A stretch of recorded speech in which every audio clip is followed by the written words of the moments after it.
धर्मशाला में 3 दिवसीय 12वीं वार्षिक कार्यशाला को सीएम ने किया संबोधित। हरित आवरण बढ़ाने के महत्व पर डाला प्रकाश। हरित आवरण 2030 तक 30% करने का लक्ष्य है। धर्मशाला में सीएम सुखविंदर सिंह सुक्खू ने 15 इलेक्ट्रिक बसों को दिखाई हरी झंडी। कॉमर्शियल वाहनों को इलेक्ट्रिक वाहनों में तब्दील करने का प्रयास। शिमला में सड़क सुरक्षा और परिवहन विभाग की समीक्षा बैठक। डिप्टी सीएम मुकेश अग्निहोत्री ने की बैठक की अध्यक्षता। मंडी में बीजेपी मंडल सदर कार्य समिति की बैठक। विधायक अंजन शर्मा ने कार्यकर्ताओं को किया संबोधित। और शिमला में ओपीएस को लेकर 28 मई को आभार समारोह का आयोजन। आभार समारोह में जुटेंगे लाखों कर्मचारी।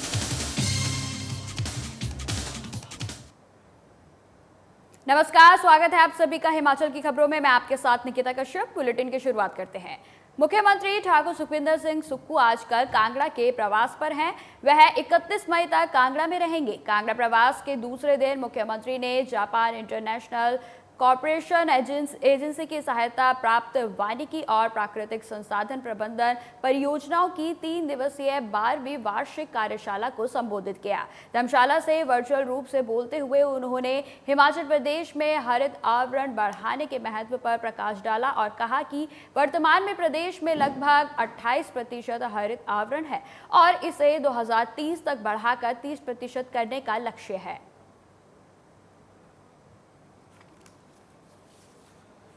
Forest NRM project in India. I warmly welcome JICA Chief Representative and the entire team and thank JICA for choosing Himachal Pradesh for holding this annual workshop. At the outset, let me state, my friends, that my state strongly believes in green and sustainable development, and one of the most important development pillars of my new government is to make Himachal a green state. The state government has launched a number of initiatives in this regard, which will bear fruit in the times to come. This project rightly with the planning of a green state. Himachal Pradesh is a home of biotic diversity with around 8% of the country's flora found in diverse habitats ranging from subtropical to alpine zones. Himachal Pradesh is also a rich repository of medicinal plant wealth and ancient saints like Rishi, Vyas, Chakra and others wrote volumes on herbs. धर्मशाला में मुख्यमंत्री सुखविंदर सिंह सुक्खू ने electric बसों को हरी झंडी दिखाने का बाद media से बातचीत की। आपको बता दें, इस दौरान उन्होंने कहा कि मैंने अपने जीवन का पहला बजट पेश किया था, तब विधानसभा में हमने इस बात पर जोर दिया था कि हम 31 मार्च 2026 तक समूचे हिमाचल प्रदेश में चल रहे कॉमर्शियल वाहनों को इलेक्ट्रिक वाहनों में तब्दील करने का प्रयास करेंगे और आज उस दिशा में हम आगे भी बढ़ रहे हैं, जिसकी बात ये आज धर्मशाला से समूचा प्रदेश देख भी रहा है। आज धर्मशाला के बस स्टैंड से जहां 15 इलेक्ट्रिक बसों को हरी झंडी दिखाई गई है, आगे आने वाले सालों में समूचा बस डिपो इलेक्ट्रिक बसों से ही भरा हुआ मिलेगा। सीएम सुखविंदर सिंह सुक्खू ने यह भी कहा कि प्रदेश सरकार का प्रयास है कि प्रदेश में ज्यादा से ज्यादा इलेक्ट्रिक बसों को चलाने का प्रयास है, जिससे प्रदेश को आत्मनिर्भर बनाया जा सके। जब मैंने अपने जीवन का पहला बजट प्रस्तुत किया था, उस समय विधानसभा में हमने कहा था कि हम हिमाचल प्रदेश को 31 मार्च 2026 तक जितनी कमर्शियल गाड़ियां हैं उनको इलेक्ट्रिकल में बदलने का प्रयास करेंगे। इस दृष्टि से हम आगे बढ़ रहे हैं और 2026 तक प्रदेश को हरित राज्य के रूप में विकसित करने का हम प्रयास करेंगे। इसका परिणाम ये है कि आज धर्मशाला जिला कांगड़ा में जहां पहली बार इलेक्ट्रिकल बसों की शुरुआत। शिमला में सड़क सुरक्षा और परिवहन विभाग की समीक्षा बैठक हुई, जिसकी अध्यक्षता उप मुख्यमंत्री मुकेश अग्निहोत्री ने की। बैठक में परिवहन विभाग के अंतर्गत चल रहे विभिन्न कार्यों और मुद्दों पर विस्तृत चर्चा की गई। बैठक के बाद उप मुख्यमंत्री मुकेश अग्निहोत्री ने बताया कि हिमाचल प्रदेश में 21,50,000 वाहन पंजीकृत हैं, जिनमें से 18,45,000 नॉन ट्रांसपोर्ट के हैं और जबकि 3,08,000 ट्रांसपोर्ट के हैं। हिमाचल के 15,12,000 लोगों के पास वाहन लाइसेंस है, सिर्फ 1,12,000 महिलाएं लाइसेंस धारक हैं। साथ ही आपको बता दें, मुकेश अग्निहोत्री ने यह भी बताया कि अवैध रूप से चलने वाली वोल्वो बसों से टैक्स के रूप में 10 करोड़ राजस्व प्राप्ति होगी। को स्पष्ट निर्देश दे दिए हैं कि प्रदेश में कोई भी गाड़ी बिना नंबर के नहीं चलनी चाहिए। प्रदेश में चाहे वो स्कूटर हो, कार हो, बस हो, चाहे वो जेसीबी हो, चाहे पोकलेन हो, कोई भी गाड़ी बिना नंबर के जो है प्रदेश में नहीं चलनी चाहिए। और ये हमारे विभागीय अधिकारियों का काम है कि वो ये सुनिश्चित करें कि जो भी गाड़ी सड़क पे है उस पे बाकायदा प्रॉपर नंबर हो। कुछ लोगों ने फालतू की प्लेटें लगा रखी हैं गाड़ियों पे, जो है सरकारी गाड़ियों को छोड़ के। बाकी सब जो है आप उन प्लेट्स को हटवाइए और ट्रांसपोर्ट के जो कायदे कानून है उस पर उसको जो है इम्प्लीमेंट। राज्य स्तरीय शूलिनी मेले को लेकर सोलन में जिला प्रशासन के अधिकारियों के साथ स्वास्थ्य मंत्री डॉक्टर कर्नल धनीराम शांडिल ने विशेष बैठक की। बैठक की अध्यक्षता करते हुए अधिकारियों को मेले के सफल आयोजन करने के लिए विशेष दिशा निर्देश दिए गए। इस दौरान मेले को किस तरह खास बनाया जाए, बिजली पानी सहित लोगों को असुविधा ना हो, इस पर निर्णय लिया गया और अधिकारियों को उचित दिशा निर्देश भी दिए गए। वहीं इस मेले में डोनेशन में 2,000 के नोट नहीं लिए जाएंगे, डिजिटल पेमेंट को बढ़ाया जाएगा। मेले में खास तौर पर स्वच्छता पर विशेष बल भी दिया जाएगा ताकि मेले में स्वच्छता बनी रहे।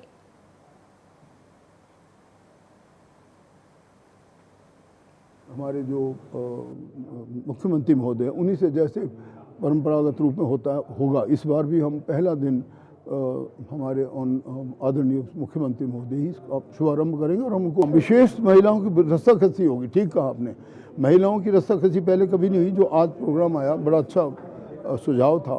महिलाओं की रस्साकसी भी होगी और उससे मैं समझता हूँ कि लोग उसे देखना भी चाहेंगे, एक थोड़ा अच्छा लगेगा।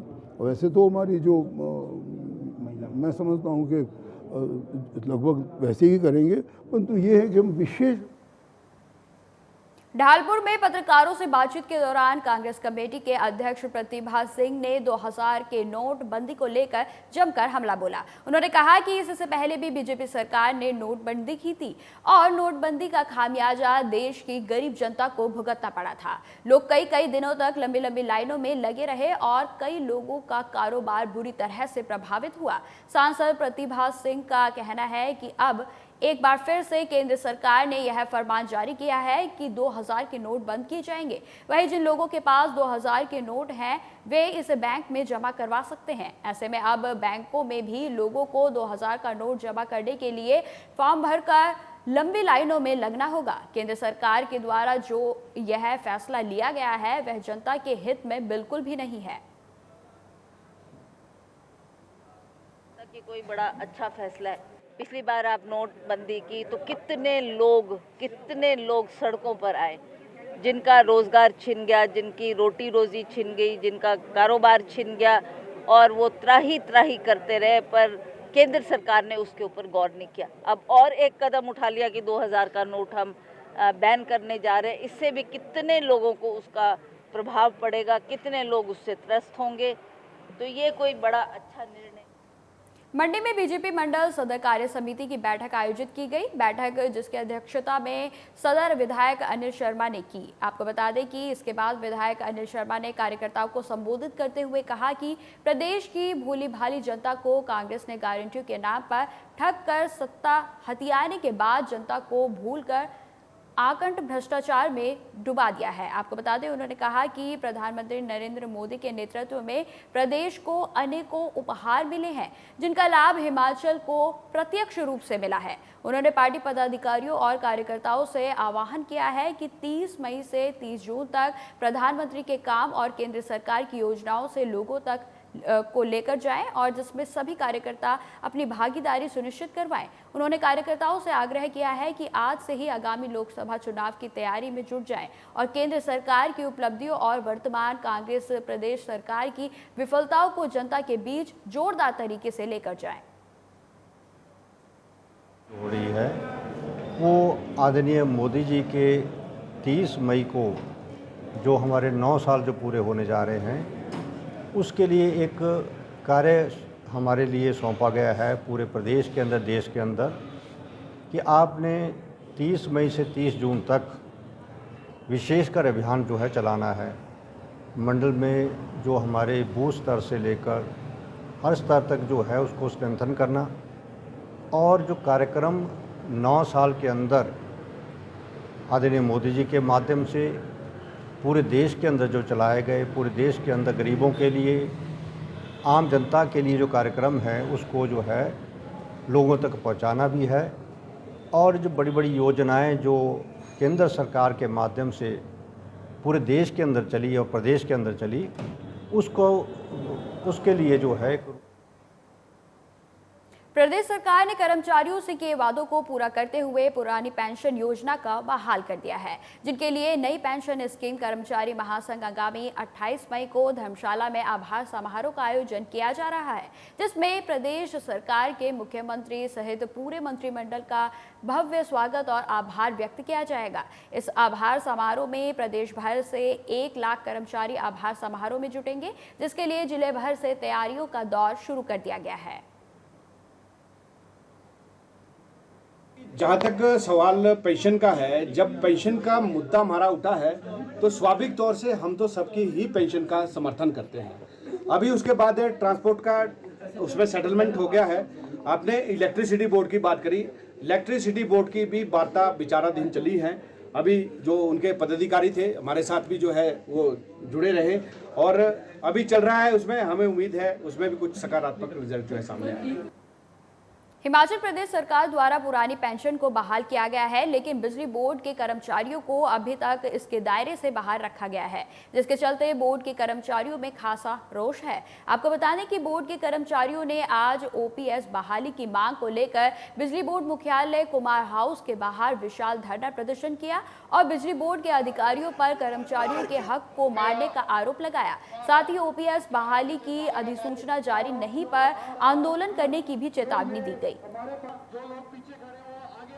आज का जो हमारा प्रदर्शन है वो पुरानी पेंशन बहाली लेकर के बिजली बोर्ड के कर्मचारियों का प्रदर्शन है।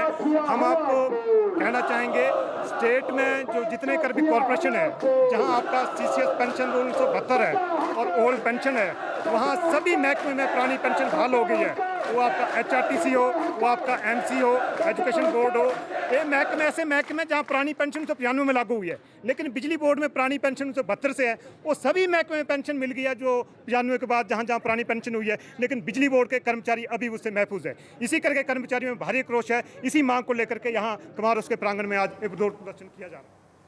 बिलासपुर जिले में भाषा और सांस्कृतिक विभाग की ओर से बहुउद्देशीय सांस्कृतिक भवन में 5 दिवसीय राज्य स्तरीय नाट्य उत्सव का आयोजन किया गया है, जिसका शुभारंभ घुमारवी से कांग्रेस विधायक राजेश धर्मानी ने किया। इस अवसर पर उन्होंने कहा कि इस बहुउद्देशीय परिसर के अंदर जो कमियां हैं उसे पूर्ण करने के लिए प्रयास किए जाएंगे। इस भवन का सदुपयोग सभी को मिलकर करना होगा और इस क्षेत्र की कला को और अधिक प्रवाहित करने के लिए सबका सहयोग अपेक्षित है।